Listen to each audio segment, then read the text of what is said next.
saudara. Hari ini kita akan merenungkan firman Tuhan dari Injil Lukas pasal 9 ayat 51. Sebelumnya mari kita berdoa. Tuhan, segera kami akan merenungkan firman Tuhan.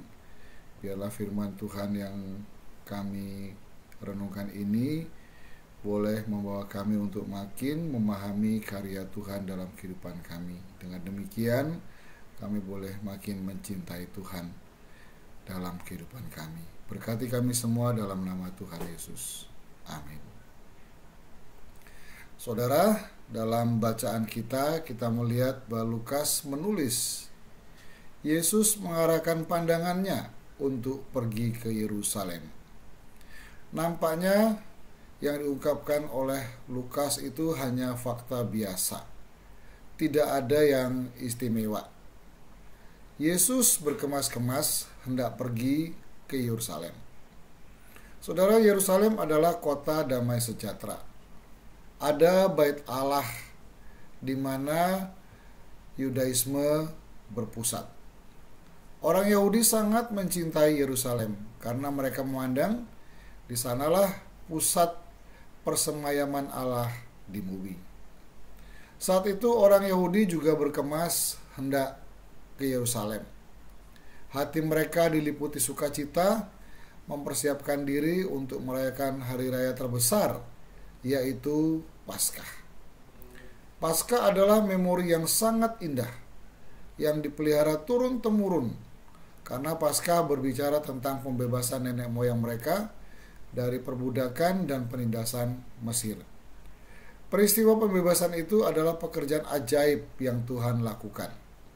Ya, Tuhanlah semata-mata yang membebaskan mereka dari penindasan Mesir yang mereka alami selama lebih kurang 400 tahun. Paskah berarti keberpihakan Tuhan atas mereka. Paskah adalah pengakuan Tuhan bahwa bangsa Yahudi adalah umat kesayangan Tuhan.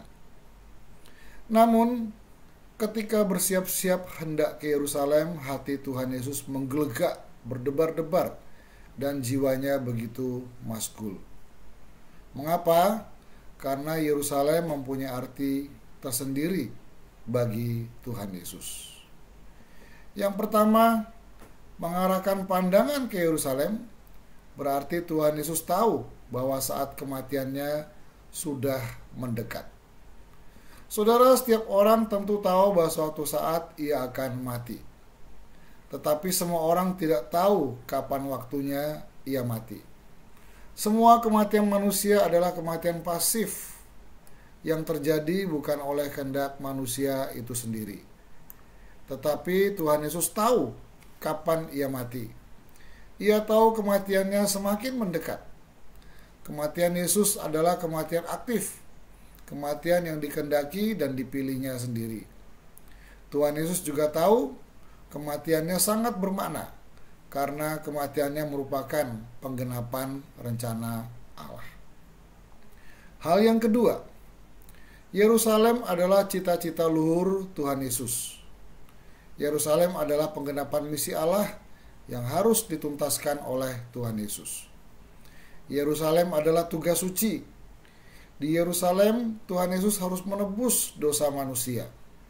Di Yerusalem, Tuhan Yesus mengalahkan maut dan meremukkan kuasa kegelapan. Yerusalem adalah cita-cita luhur Tuhan Yesus. Yerusalem adalah kemenangan Tuhan Yesus. Hal ketiga, Yerusalem adalah tantangan dan penderitaan Tuhan Yesus. Hati Tuhan Yesus berdebar-debar ketika ia mengarahkan pandangannya ke Yerusalem. Karena bukan sorak-sorai selamat datang yang akan diterimanya di sana. Ia tahu sorakan hosana baginya di gerbang Yerusalem hanyalah sementara. Sorakan hosana segera berganti dengan hujatan, semburan ludah, mahkota duri dan gema, salibkan dia, salibkan dia. Yerusalem adalah pengkhianatan para sahabat yang merusak keindahan Taman Getsemani. Yerusalem adalah salib yang hina Yerusalem adalah detik-detik Allah membuang wajahnya dan meninggalkan Tuhan Yesus seorang diri, benar-benar sendirian menanggung luka dan duka dunia. Yerusalem, kota damai itu, menampakkan wajahnya yang buas, menyaringa jahat, mulutnya terbuka lebar, siap melahap Yesus dengan rakus. Yerusalem menjadi tanda bagi Tuhan Yesus bahwa kemenangannya harus diraih lewat penderitaan, bahkan penderitaan yang tidak seorang pun pernah dan akan mengalaminya di sepanjang sejarah kehidupan. Walau demikian, Tuhan Yesus siap-siap pergi ke kota itu.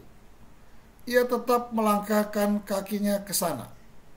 Ia harus ke Yerusalem, menapaki jalan sengsaranya. Itulah Yerusalem bagi Tuhan Yesus. Dan saat ini kita boleh mendengar dan menghayati berita bahwa ia telah menang di sana. Bahwa kemenangannya untuk kita. Kemenangan yang kita nikmati sekarang. Mari kita berdoa. Tuhan, kami bersyukur bahwa Tuhan Yesus harus ke Yerusalem. Di Yerusalemlah Tuhan Yesus menyatakan kemenangannya, dan kemenangan itu juga menjadi milik kami, di mana kami boleh menikmati kemenangan Tuhan sekarang.